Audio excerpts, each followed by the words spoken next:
ये देखिए, कल मैंने एक वीडियो अपलोड की थी मोदी के खिलाफ और उसमें मैं बहुत गाना कढ़ी बहुत सारे लोगों का दिल टूटे है। कि इस वीडियो में मैं सिर्फ इतना बोले आया हूँ, चलो मेरे लौड़े थे, I don't give a shit।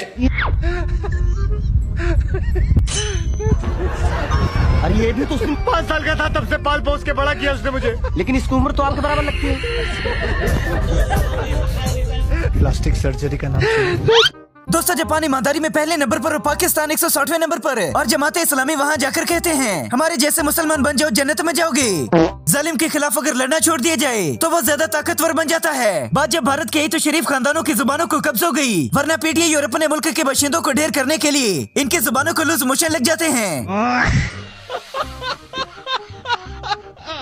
पंडित नवाज नेहरू लाल मर जाएंगे मगर मोदी और भारत के खिलाफ एक शब्द नहीं बोलेंगे। सनम जावेद को बस इतना कहने पर गिरफ्तार कर लिया गया कि मरियम नवाज का प्लास्टिक वाला मुंह भारत के खिलाफ नहीं खुलेगा। इसी तय में आकर गिरफ्तार करवा दिया। काश इसी जज्बे के साथ मोदी के खिलाफ भी बोला जाता।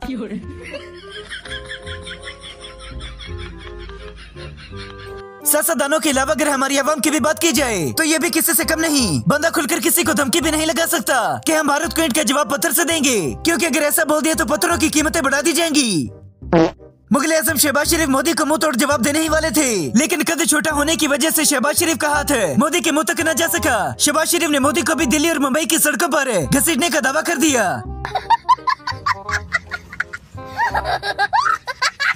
बाबा जी फरमाते हैं कि पटवारियों की कदर करो, क्योंकि ऐसी मखलूक है जिसकी पैदाइश में पूरे मोहल्ले की मेहनत होती है। और 4 लोगों की धमकी को कभी सीरियस नहीं लेना चाहिए। पाकिस्तान, इंडिया, ईरान और गंडापुर। मैं मिस्टर प्रेसिडेंट जरा इधर देखें प्लीज।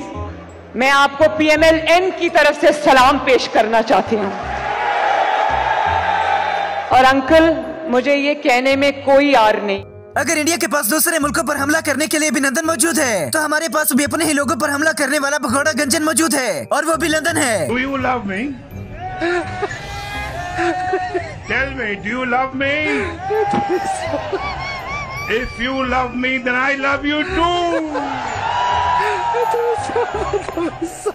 दोस्तों, कानून के मुताबिक अगर देखा जाए तो वजीर आजम इमरान खान है, और यही बात गलती से मुंह से निकल गई। पाकिस्तानी कौम मुत्तहिद है इस वक्त। वजीर आजम पाकिस्तान शहबाज शरीफ साहब, वजीर आजम पाकिस्तान शहबाज शरीफ साहब और chief of army staff Hafiz general Asim Munir साहब की क़यादत में।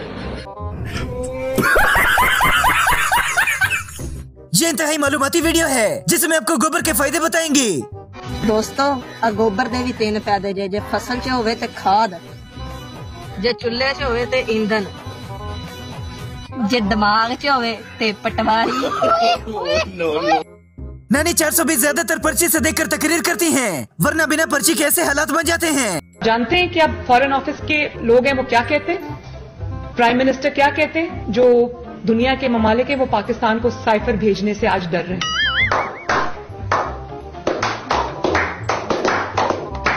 ये ज्यादातर लोग पढ़े लिखे भी नहीं, इनकी कोई इतनी तालीम भी नहीं। बिलावल भुट्टो को सर्जरी इसलिए करवानी पड़ी क्योंकि हर कोई उन्हें खुसरा समझकर चुम्मी ले लेता था। रसगुल्ले देहा तेरा यार मिठी है कर पत्तियां। गाना सीख।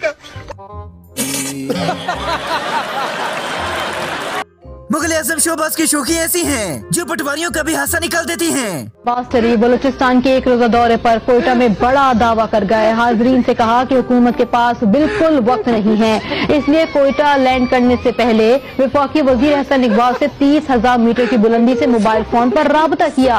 कोई भी कमर्शियल जहाज 60,000 फुट की बुलंदी से ज्यादा परवाज नहीं कर सका। भाई मारो मुझे, मारो मुझे, मारो नहीं, ये मजाक हो रहा है। 1 सेकंड यार, मजाक हो। तलाल चौधरी की तंजीम साजी के बारे में कैप्टन सफदर भी अच्छे से जानते हैं, इसलिए दरमियान में सीसा फलाई दीवार बनकर खड़े हो गए।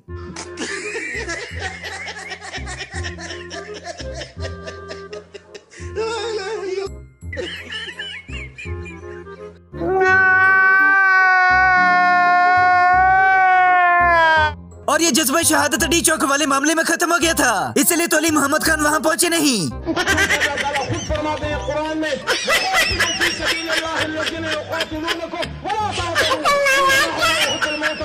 मैं भारत को मैसेज देना चाहता हूँ, हमारे सिपाही हमारे हमारी फौज और हमारा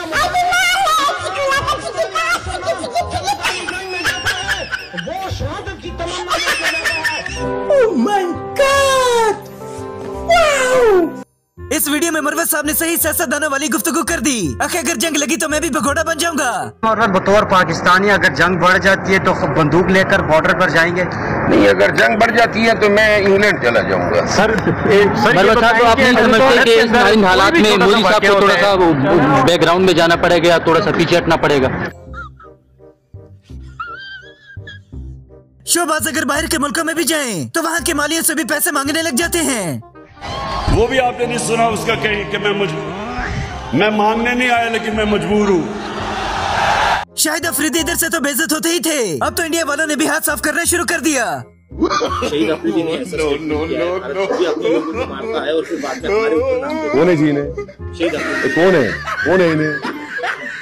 नाटक है क्या ये? छोड़ो ना, तुम क्या जोकरों का नाम ले रहे मेरे सामने? छोड़ो ना इन लोगों को, क्या बात उनको। ये बंदा अपने करतूतों की वजह से जैसे लोगों के दिलों में आया, वैसे ही अपनी हरकतों की वजह से निकल भी गया। हाय कोई नहीं, तेरे बाबे थे शाही कोई नहीं। ये जो कुछ कीता है तू बंदे ने करने वाली हरकत। और जंग को लेकर हमारी बनने वाली मीम्स देखिए, जरा सा भी नहीं लगता कि ये जंग से डरते हैं। सॉरी इंडिया, हम कास्ट से बाहर जंग नहीं करते। लाइट नहीं आ रही, जंग के लिए कपड़े भी इस्त्री करने हैं। जंग रात में करना यार, दिन में बहुत गर्मी होती है। इंडिया प्लीज पानी खोल दो, मेरी आंखों पर साबुन लगा हुआ है। मरियम नवाज बिना इलेक्शन लड़े वजीर आला बन गई, अब सारे अस्पतालों का नाम बदल कर रख दिया। ऐलान करता हूँ कि तमाम 36 डिस्ट्रिक्ट के सीओ ये सुन ले कि किसी ने ऐसी बेहुदा हरकत की तो हम वहाँ के डिस्ट्रिक्ट प्रेसिडेंट को हुक्म देंगे कि वो उनके दफ्तरों में घुस जाए, उनको बाहर निकाले। दोस्तों, जंगें पूरी नस्लें तबाह कर देती हैं और हमारे लोगों को चिलम चिलियों की पड़ी है।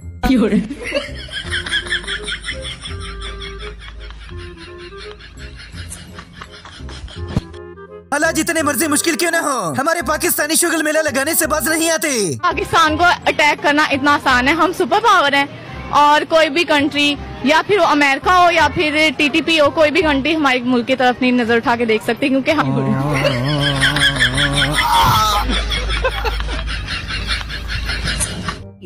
बहुत तेज हो रहा है, बहुत तेज हो रहा।